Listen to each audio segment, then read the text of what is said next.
حضور الصلاۃ والسلام نے فرمایا کہ مومن کا معاملہ بھی بڑا عجیب ہے۔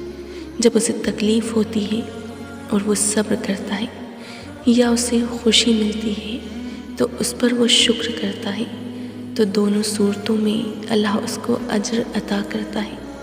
اور یہ شان صرف مومن کی ہے کہ وہ مصیبت پر صبر کرے، بلکہ فرمایا کہ مومن کے پاؤں میں کانٹا بھی چبھتا ہے تو اس کا بھی اسے اجر ملتا ہے، اس کے درجات بلند ہوتے ہیں، اس کے گناہ معاف کر دیے جاتے ہیں، اس کی خطاؤں کو درگزر کر دیا جاتا ہے۔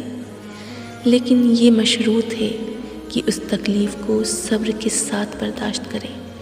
اگر وہ ناشکری کرتا ہے یا وابیلہ کرتا ہے تو تکلیف تو ختم نہیں ہوتی لیکن اجر زائل کر دیا جاتا ہے۔ تو اسی لیے ہمیں ہر صورت میں صبر کے دامن کو مضبوطی سے تھامنے کی تلقین کی گئی ہے۔